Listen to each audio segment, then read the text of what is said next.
Right, folks, I'm not going to make this one last, and please don't think I'm jumping on a bandwagon for views, because I swear to God I'm not. So if people don't watch this, they don't watch this. If they do, it's up to themselves. Steve Wright, I've got some more info for you, some more views and some more bits and pieces I've seen and I've read. As I've said last week, and I really mean it, I'm not making it up. I don't know what it is. I mean, I was gutted when Mr. O'Grady left us, Paul O'Grady. Loved him, thought he was great.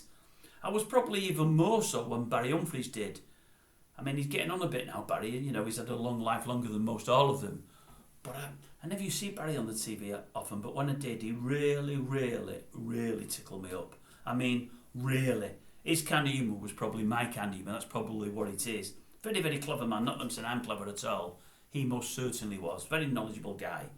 But the Steve Wright one has hit me the hardest, and it's weird because I've heard him on the odd pick of the pops over the last few weeks since he's been doing it. As I say, I only listen to the ones where he does the 70s because it's my era. I don't listen to his love songs, but I catch his voice now and again when I go for a paper in the morning if I'm driving the car. I've not listened to the Radio 2 in the afternoon since he left the show. I won't listen to the other fella. And when Steve had it, as I said last week, I'd catch bits of him here and there if I was working away from home and if I was getting back in the car. And if there was a good interview I wanted to hear, I'd try to get back in the car for that, but couldn't always make it. So over like 10 or 15 years, I never heard him loads. Not as much as I'd like to, because often I was working. But the thing is, he was always there. It was a constant.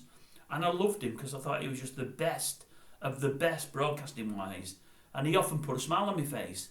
And at a time when times get hard, and they do, and when we've got lives, real lives and families out there and people to provide for, it's nice sometimes when people take you away from that and can make you smile.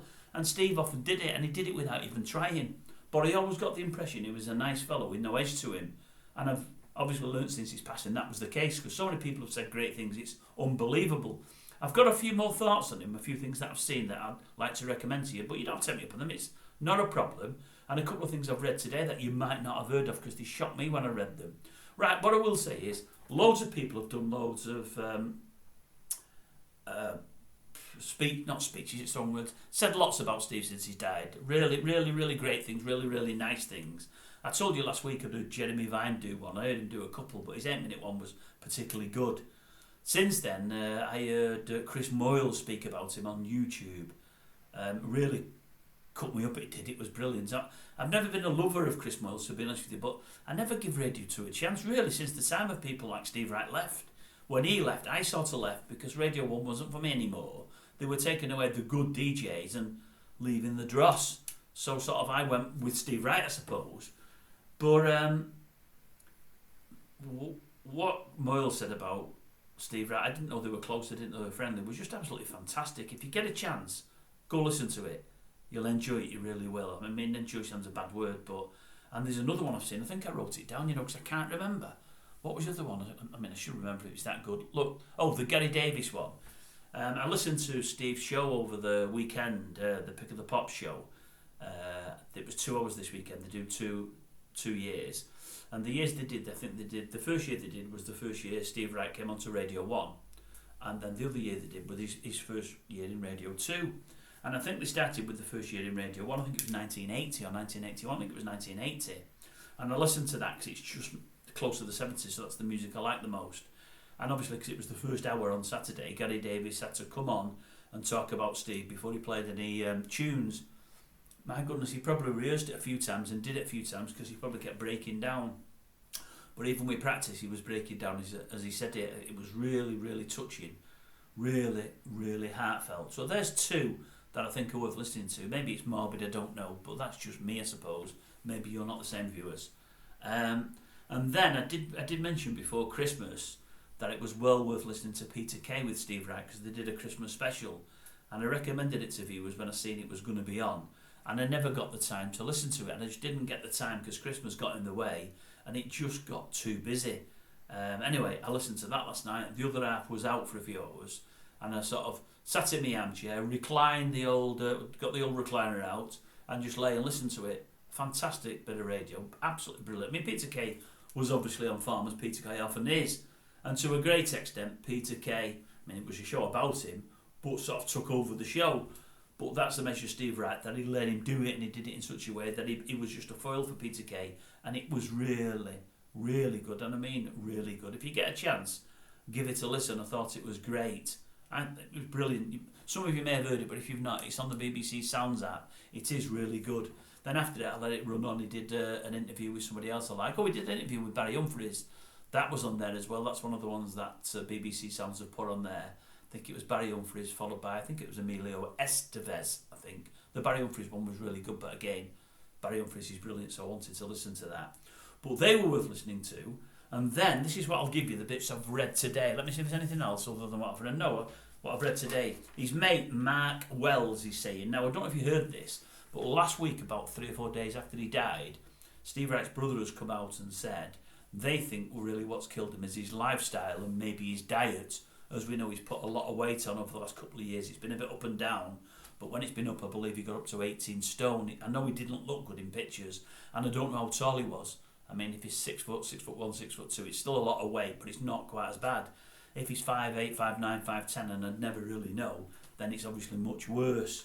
But his brother blamed his diet and his lifestyle, and I thought at the time, as his diet got even worse since he lost the Radio 2 job, you know, I know he was up and down with weight just before that, but as it just got worse and stayed worse these last couple of years because he's been at home more, he's had nothing to do, and he's fed his boredom with food, you know, because when you're down and you get depressed, a lot of people do that.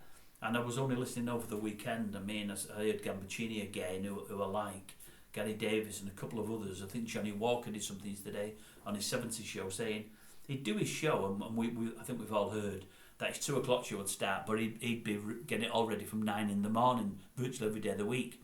But they said on a regular basis his show would end at 5 o'clock, and he wouldn't go home. He might be there till 6:30, talking to other DJs, being in the radio environment, because that's what he loved. That was his life. Now, I do know that he's married and I think been divorced. He's got a couple of kids, I think, but been divorced. Maybe that is all he had, was the radio. And was it Marylebone or Marylebone, how do you pronounce it? I think he had an apartment there. It probably wasn't that far from where he worked at the BBC. Maybe he could have even walked there, I don't know. So maybe other than radio, he had not much else in his life. So maybe he was there sort of 10, 12, 14 hours a day, I don't know. But when he got the big show taken from him, you know, and that it was gone from a 5-day-a-week show to just the one regular show on the Sunday morning, and then obviously they added Pick of the Pops. It's a massive culture change for him. But anyway, I'm thinking maybe him losing the big gig there was possibly at the root of his problems. But anyway, to that end, his friend, what's his name, Mark Wells, has said he had a heart bypass about 18 months ago. Now, maybe some of you knew that. I didn't. That came as news to me. I don't even remember him having... well, he wouldn't know if he'd have had time off, would, because he wasn't doing the 5-day-a-week show. But yeah, he had a heart bypass 18 months ago, which, as I say, was news to me. But he also says, and I thought this was very strange, he said only recently, not long before he died, he'd been offered his show back on Radio 2, his afternoon show. Now, there's been nothing in the press about that, or on the TV or radio, nothing that I've heard, until I read it today in the newspaper. Again, I don't know if it's true, but it's come from his good friend. What did I call his good friend there? Mark Wells, and I don't suppose there's any reason to lie, but maybe they'd realise they're of the ways. But if that was the case, why get rid of him to start with? You know, when a show is doing fantastically with a presenter that's best in class, you know, and your ratings are so high, why get rid of him? You know, I know there's an age thing. You know, I do get that, but if his audience figures were falling off a cliff because of his age, yeah, get rid. But they weren't. And as I said the other day, it doesn't really matter what age you are on radio, as long as you're up here, you're sharp, which, you know, undoubtedly was. You can be any age on radio. You know, nobody sees you. You know, they're only listening to you. And when I heard his voice the other week, it sounded as strong as ever. And that's it, really. And then I take Pick of the Pops every week if it's a 70s thing. And I mean, Gary Davis did it this week for him. And it's strange, you go on the planner on Sky and you go for radio, because you can tape radio now, which is record radio. I keep saying tape. I'm in a time warp, am I? You can record radio. And I'm looking at what years are on next Saturday so I can record it. And it's Pick of the Pops with Steve Wright. And I'm thinking, if only they've not changed that yet. Oh, and there's the last thing. Did you hear that today? Or did you see it today? I seen the further tribute on BBC News in the morning, in the early morning show, you know, the 6 till 9 o'clock one or whatever it is.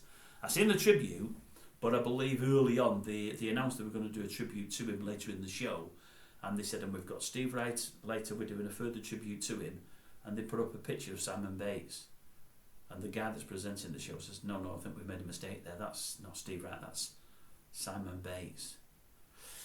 Tells you really all you need to know about the BBC, doesn't it, eh?